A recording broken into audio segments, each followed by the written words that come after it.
Inside Texas Death Row. Final meals and brutal secrets before execution. This story is a dramatized adaptation inspired by real events. Some names, places, and details have been changed for privacy. The longest night in Livingston. The clock on the wall of the Polunsky Unit ticks louder than any sound a man can bear on his last night alive. It's nearly midnight in Livingston, Texas, the place where condemned prisoners wait for the state to call their names. Rows of fluorescent lights hum down the long, sterile corridor. Behind each steel door lies a man counting hours, not days. Some pray. Some stare at the ceiling. Some just whisper to themselves, replaying the moments that sealed their fate. Texas operates the busiest death row in the Western world. Since 1982, more than 570 executions have taken place under its laws, more than any other U.S. state, according to data from the Texas Department of Criminal Justice, TDCJ, and the Death Penalty Information Center. But behind every execution number is a ritual, a sequence of steps so routine it borders on mechanical. That ritual begins the night before. The inmates of death row are held in solitary confinement, small concrete boxes measuring 60 square feet. No cellmate, no window view of the outside world. Just a steel toilet, a thin mattress, and a slot through which food and paper are passed. Guards move with precision. Every movement, every exchange, logged and monitored. The count happens at fixed intervals, even through the night. Inmates here rarely see one another. Communication comes in the form of shouted words through the vent shafts, shout talk, as it's called inside. But on the night before an execution, the air shifts. Men go quiet. Even the ones with nothing to lose stop talking. At precisely 5 p.m., a correctional officer appears outside the cell of the condemned man. He reads a short script, confirming identity and time of transfer. The inmate is escorted, handcuffed, shackled, and flanked by armed guards, to a holding area known as Death Watch. It's here, within the windowless walls of Huntsville Unit, that the state of Texas conducts its executions. According to official TDCJ procedure, inmates are transferred from Polunsky to Huntsville a few hours before the execution. The distance between the two is about 40 miles, but the psychological distance feels infinite. The transfer van leaves quietly, escorted by highway patrol. Every turn of its wheels feels like a countdown. One of the most haunting aspects of the Texas death row system is its tradition of the final meal. Until 2011, condemned inmates were allowed to request any meal they wanted. There were no strict limits. If it could be reasonably prepared, it was granted. Records show requests ranging from cheeseburgers and fried chicken to shrimp platters and ice cream sundaes. Some even asked for steak dinners with A1 sauce, others for simple sandwiches. But that tradition ended abruptly after one inmate, Lawrence Russell Brewer, ordered a massive meal: 2 chicken fried steaks, a triple meat bacon cheeseburger, a cheese omelet, fried okra, a pound of barbecue, half a loaf of white bread, 3 root beers, and pecan pie, and refused to eat any of it. According to Texas Senate records and Associated Press reports, 2011, that incident led lawmakers to abolish the special meal privilege altogether. Today, inmates receive the same meal as every other prisoner on that day. No exceptions. But the final meal wasn't always about indulgence. It was a final act of control, one last chance to make a choice in a system designed to strip all choices away. Some men would request their mother's cooking. Others asked for nothing at all. A few, like convicted killer David Leon Woods, chose communion wafers and grape juice instead, a symbolic gesture of repentance before the end. Food becomes a language, a former TDCJ warden told reporters in a 2018 Houston Chronicle interview. Some are saying goodbye. Others are sending a message. As the condemned man sits in the holding cell in Huntsville, there are no clocks, no phones, no mirrors. only the sound of distant footsteps and the occasional clank of a steel door. Execution is scheduled at 6 p.m., but delays are common: appeals, last-minute court filings, and gubernatorial stays. Until that moment, the inmate waits, guarded by officers who've done this dozens of times before. According to court filings and interviews collected by the Texas Tribune, some officers say they compartmentalize. They think of it as just another duty. Others admit it's harder than they let on. "You look a man in the eye who knows he's going to die tonight," one former guard said. "You feel something, even if you don't want to." Inmates are allowed to make a final statement before the lethal injection begins. Some use that moment to apologize. Others lash out. And some remain silent, staring at the ceiling, lips trembling, as if every word would make the end more real. From the witness room, journalists, victims' families, and sometimes clergy stand behind glass. They are not allowed to speak or move once the process starts. The inmate is strapped to a gurney, both arms secured, 4 lines inserted. The drug sequence, usually pentobarbital, according to TDCJ execution protocols, begins flowing. It takes less than 2 minutes before consciousness fades. The official time of death is logged, the curtains close, and the state records another name on the list. But what happens before that, the last night, reveals more than the execution itself. Over the years, chaplains, wardens, and even journalists have documented strange rituals, eerie calm, and emotional breakdowns that few outside those walls will ever see. Some men, according to former chaplain Reverend Carol Pickett, who presided over 95 executions, became deeply spiritual. Others grew quiet and withdrawn. And some, especially those maintaining innocence, met the end with defiance. In his 1995 interview archived by PBS Frontline, Pickett said, "You don't forget their faces. You see fear, anger, peace, sometimes all at once. What they all share is the silence before the door opens. That silence is what haunts the living." Guards return to their routines, the chamber is cleaned, and paperwork filed. Outside, protesters sometimes gather at the prison gates, a mix of anti-death penalty activists and families seeking closure. Candles flicker, prayers are whispered, and the small Texas town of Huntsville goes back to its quiet rhythm. But the question remains: what does it mean to take a life in the name of justice? And what are the stories of those who walked that final corridor? As Chapter 1 closes, we leave behind the sound of steel doors and the faint hum of fluorescent lights, moving deeper into the hidden world of Texas death row, where unspoken secrets linger long after the last words are said. The chaplain's confession. The air inside the Huntsville Unit execution chamber never really clears. No matter how many times they scrub the floor or replace the mattress on the gurney, the smell of antiseptic and sweat clings to the walls like memory. It's a small room, almost claustrophobic, pale green paint peeling at the corners, a single overhead light that burns through the silence. Only a handful of people ever enter it more than once. One of them is Reverend Thomas "Tom" Ellsworth, a composite name based on multiple real chaplains who served in Texas between the 1980s and 2000s, including Reverend Carol Pickett, whose own records shaped public understanding of what happens on death row. Ellsworth had stood beside 97 men in their final moments. He didn't wear a collar or carry a Bible in hand. He carried their words, their last confessions, their last fears. And those stayed with him, long after he left the prison walls. "When you stand there long enough," he once told a journalist, according to interviews preserved in the Texas prison archives, "you stop seeing monsters. You see broken people. Some guilty, some lost.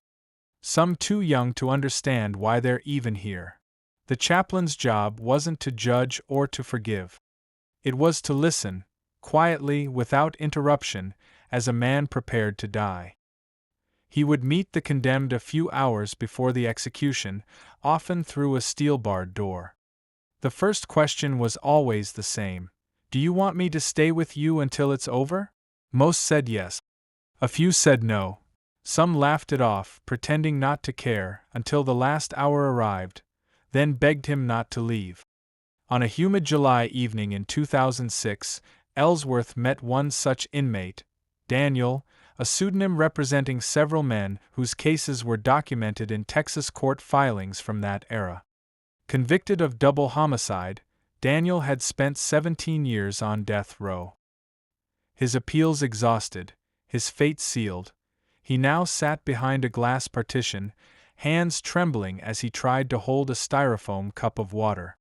He wasn't the first to tremble. But there was something different about him. He kept staring at the chaplain's face, as if memorizing it. You ever dream you're free? Daniel asked softly. Every night, the chaplain replied. Then you wake up here, too? That conversation lasted 2 hours. No guards interrupted. No clocks ticked loud enough to distract them. According to execution logs later filed by the Texas Department of Criminal Justice, Daniel declined a final meal and asked instead for black coffee. He told Ellsworth he didn't want to die with a full stomach. I don't deserve steak, he whispered. What do you think you deserve? Maybe silence. Those were his last private words. The ritual of the end. At 5:30 p.m., the ritual began. Daniel was escorted into the death chamber by 6 correctional officers. Each movement rehearsed, each step documented in real time. No one spoke. Even the shuffle of chains echoed like thunder against the tiles. Inside the small preparation room adjacent to the chamber, the chaplain waited. He could hear the metallic click of the restraints, wrists, ankles, chest. The 4-line was inserted by a trained technician, under supervision of a licensed physician, as per TDCJ's official execution protocol. Daniel looked through the window and nodded faintly toward the chaplain. Ellsworth raised 2 fingers, the silent gesture they had agreed upon. You're not alone. Outside, in the witness room, 6 people watched through bulletproof glass. 2 journalists, 1 court official, and 3 relatives of the victims.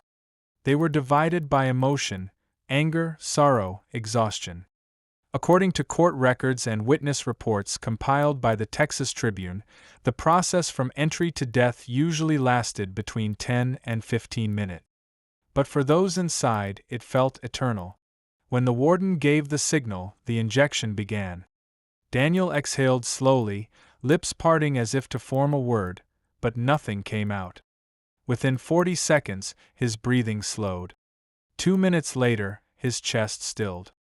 The warden checked the clock. Time of death, 6:23, he said quietly. The curtains closed. The witnesses left. And Ellsworth stayed behind, hands clasped, whispering a prayer he no longer believed in. After the curtain falls. What the public never sees are the post-execution routines. The part where the body is unstrapped, the lines removed, the gurney cleaned. According to internal TDCJ memos obtained through public records requests, the entire procedure is logged down to the second. Even the wiping of blood or residue from the 4-puncture site must be documented. Once certified dead, the body is transferred to the prison morgue, where it awaits pickup by either family or the state. If unclaimed, it's buried in the Captain Joe Bird Cemetery, a few miles from the Huntsville Unit, a field of white crosses marked only with prison numbers. Ellsworth used to visit that cemetery every month.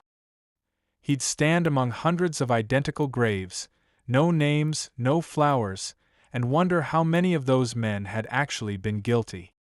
After 97 executions, he later confessed, I stopped asking God for forgiveness. I started asking questions. The weight of repetition. He tried to retire 3 times. Each time, the state called him back, short-staffed, they'd say, or we need someone experienced. So he returned, because the condemned always asked for him by name. Some officers said he was cursed. Others said he had nerves of steel. Neither was true. He had insomnia, a tremor in his right hand, and a recurring nightmare of standing beside an empty gurney while the intercom kept repeating, "Do you have any last words?" In 2014, he began recording his memories, audio tapes kept confidential until after his death, similar to those left by Reverend Carroll Pickett, who did the same during his 15 years at Huntsville. Those tapes, according to the Houston Chronicle, revealed a man tormented by guilt and doubt. One line stood out: "If this is justice, it has no peace. If it's mercy, it has no end." The ones who refused to die quietly. Not every execution was calm. Some inmates fought, physically or psychologically, against the inevitability of death. In 2000, according to Associated Press reports, an inmate shouted scriptures and curses at once, demanding that the world remember his name. Another, convicted of robbery and murder, refused sedation, arguing that the process itself was unconstitutional, a claim echoed in several Eighth Amendment appeals that reached federal courts but failed. Ellsworth witnessed them all. Some cursed God. Some forgave everyone, including themselves. And some, in a kind of eerie peace, simply said, "Tell my mother I'm home." Those words, he said, stayed with him the longest. Secrets in the walls. In the chaplain's later years, he began collecting letters, written by inmates in the weeks before their executions. Some were mailed. Some never left the cell.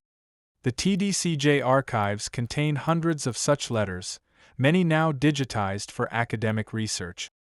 One inmate wrote, "They can take my body, but my story belongs to the wind." Another, "If I could trade my life for forgiveness, I'd do it. But they don't sell mercy here." Ellsworth kept copies of those words in a small notebook hidden behind his desk Bible. He said they reminded him that every execution had two victims, the one who died and the one who had to watch. The unspoken cost. Texas, by the late 2010s, had begun to see a decline in executions, partly due to shortages of lethal injection drugs and growing public opposition, as reported by the Austin American-Statesman. But for those still working inside the system, the toll remained. Correctional officers often suffered from secondary trauma, insomnia, alcoholism, depression. Many refused to talk about it, fearing stigma or dismissal. Ellsworth tried to counsel them, but most just nodded and walked away. "I'm not a preacher anymore," he once said in a recorded interview. "I'm a witness to something we pretend not to see." The final visit. On his last day at Huntsville, he walked the corridor alone, the same hall where condemned men had taken their final steps. The smell of bleach lingered. He stopped in front of the empty chamber and placed his hand on the cold metal gurney. "This isn't a place of justice," he whispered. "It's a place of memory." He turned off the light and left. Outside, the Texas sky stretched wide and cloudless. The sound of cicadas filled the evening air, the same sound prisoners heard faintly through their cell vents every summer. Ellsworth didn't look back.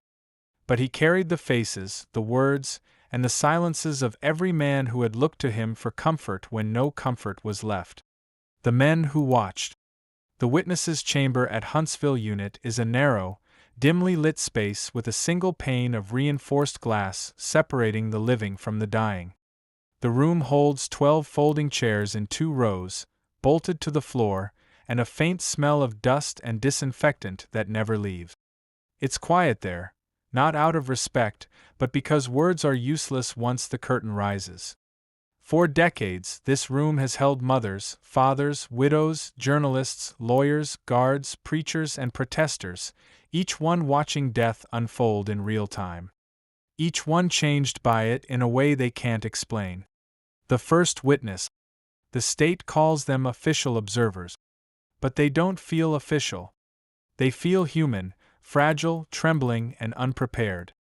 In 2003, Michael Hardin, a retired police officer whose name here represents a composite of several verified accounts recorded by the Texas Tribune and Houston Chronicle, was invited to witness the execution of the man convicted of killing his partner 15 years earlier. He accepted. Not because he wanted to, but because he thought he had to. Closure, they called it. Hardin arrived at Huntsville 2 hours early, dressed in a plain gray suit. He didn't speak to anyone as prison staff escorted him through security.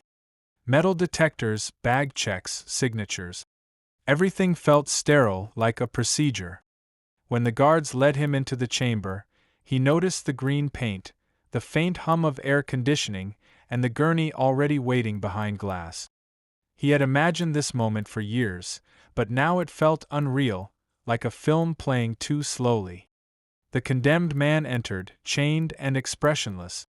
Hardin's heart pounded, not with satisfaction, but with a strange, hollow dread. When the final words were spoken, Hardin thought he would feel peace. Instead, he felt nothing, a vacuum where anger once lived. He later told a reporter, "It's not justice. It's just the end." That quote appeared in a 2011 Texas Observer article on post-execution trauma, one of the few public acknowledgments of what witnesses experience. The psychology of watching. Forensic psychologists have studied this phenomenon for years.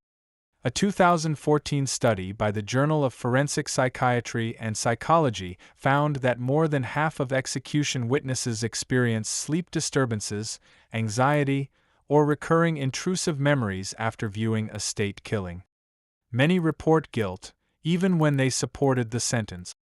The human mind isn't built to watch another person die, especially not under fluorescent lights and legal sanction. Some witnesses described it as a kind of moral vertigo, a disorienting moment when justice and vengeance blur, and all that's left is silence.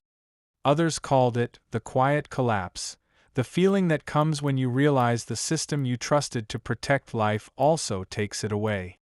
Even guards, those sworn to perform the task, aren't immune. The guards who carry it home. Corrections Officer Raymond Keller, composite name, reflecting multiple first-hand testimonies gathered from Texas Department of Criminal Justice personnel between 1990 and 2015, had worked nearly 30 executions. He was in his early 50s, a career officer who rarely spoke about what he saw. He once told a reporter off the record, "It's not the killing that gets you. It's the waiting. Every execution has a rhythm. The paperwork, the escort, the final meal, the witnesses assembling." Keller said the hardest part wasn't restraining the prisoner, it was the small talk before the curtain opened. "They ask about football, or weather, or God," he said. "You stand there pretending it's just another shift." After each execution, Keller drove home in silence. He couldn't listen to music. Couldn't eat. Couldn't sleep. Sometimes he'd shower 3 times, scrubbing until his skin burned, as if he could wash the memory off. He wasn't alone. In 2018, the Austin American-Statesman published an internal survey showing that more than 40% of Texas execution staff reported symptoms consistent with post-traumatic stress. The report was quietly buried, no follow-up, no reform. "They told us to toughen up," Keller said. "But you can't harden what's already cracked." The warden's burden. The warden, too, bears a weight invisible to the public eye. Every execution requires the warden to signal the start, to say, "Proceed." One such warden, James Holbrook, a pseudonym representing several real-life wardens who later spoke anonymously to journalists, kept a small notebook in his desk. Each page had only one entry: the date, the inmate's name, and the words, "Done without incident." No emotion. No elaboration. Just ritual.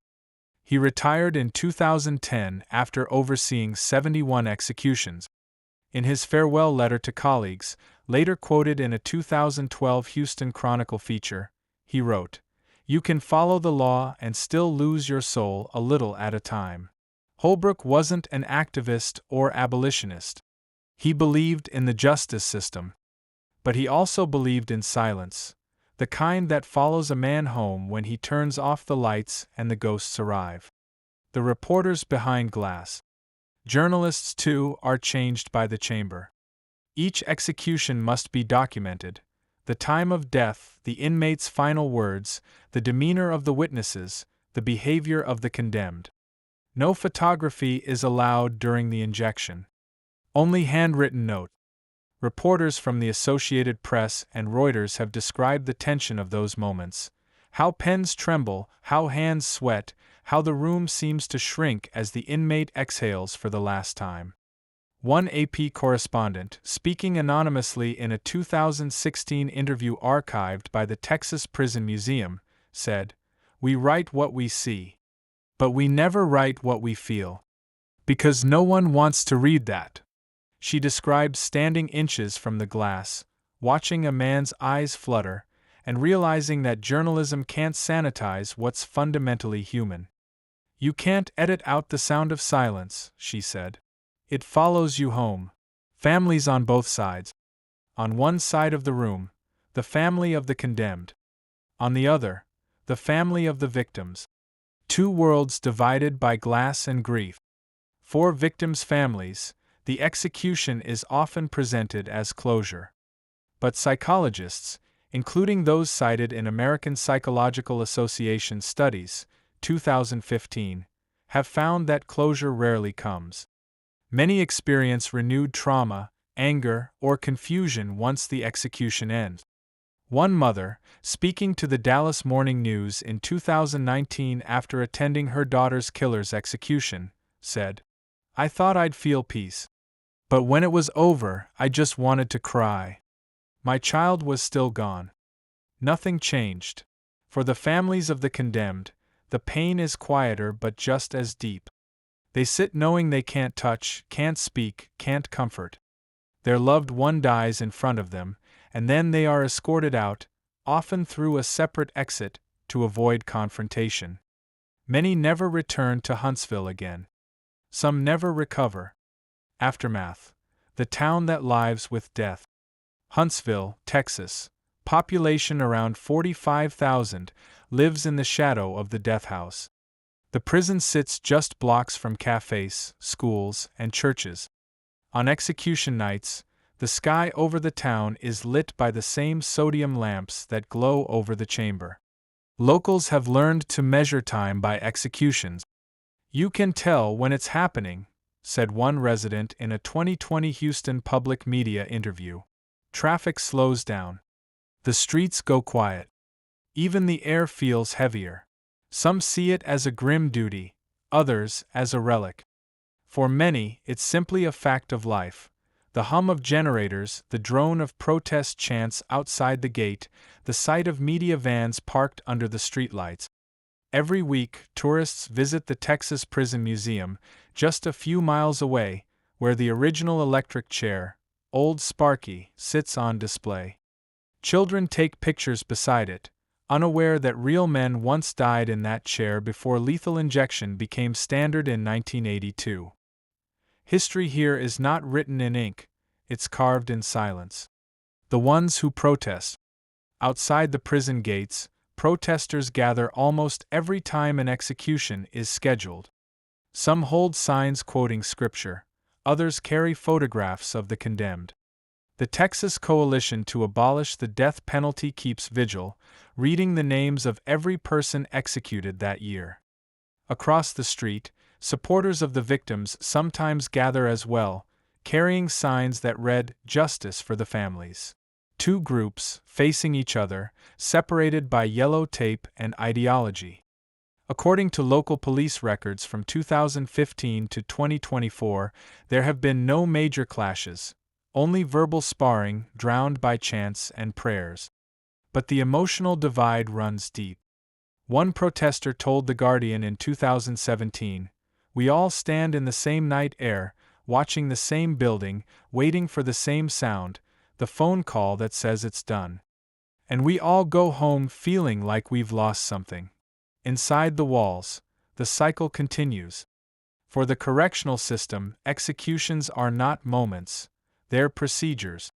When one ends, preparations begin for the next. Each officer assigned to the execution team undergoes psychological screening and technical training, according to TDCJ Administrative Code. But training cannot prepare a person for empathy. It only teaches detachment. By midnight, the chamber is cleaned, forms are filed, the logs signed by supervisors. The gurney stands empty again, awaiting its next occupant. The world moves on. But for those who've watched, the image never fades. Echoes beyond the walls. Years later, the memories still surface, in dreams, in sudden flashes, in the sound of closing doors. A retired officer once described waking in the night, heart racing, certain he'd heard the faint hiss of pentobarbital flowing through 4 tubes. Another, a nurse who assisted in several procedures, told Texas Monthly in 2021 that she still avoids hospital 4 lines. Every time I see a drip, I think of the chamber. Ellsworth, the chaplain from Chapter 2, once said that trauma in the death house doesn't end with the executed, it infects everyone who stands close enough to feel the air move. Psychologists now call this vicarious moral injury, a phenomenon where participation in state-sanctioned death erodes personal belief in justice, compassion, or purpose. It's not measurable, but it's real. The curtain never really closes. It's close to midnight again in Livingston. The lights in Polunsky Unit hum softly. Somewhere, a man on death row lies awake, counting the cracks in the ceiling. Somewhere else, a warden signs another warrant, and a chaplain opens another Bible to unread pages. Outside, in a quiet Texas town, people sleep, unaware that in the morning, another van will make the 40-mile drive to Huntsville. And so the cycle repeats.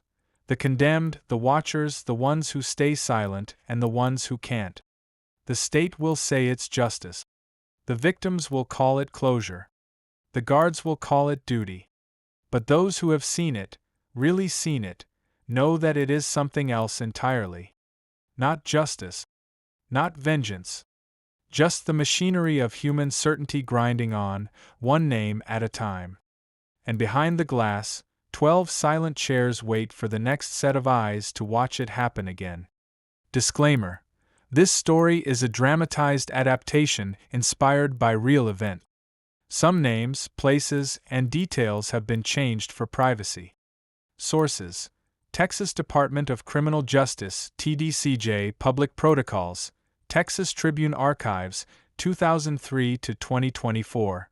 Associated Press, Houston Chronicle, Austin American Statesman, Journal of Forensic Psychiatry and Psychology, 2014, American Psychological Association Reports, 2015, Dallas Morning News, 2019, Texas Monthly, 2021, The Guardian, 2017, Houston Public Media, 2020, Texas Coalition to Abolish the Death Penalty Statement.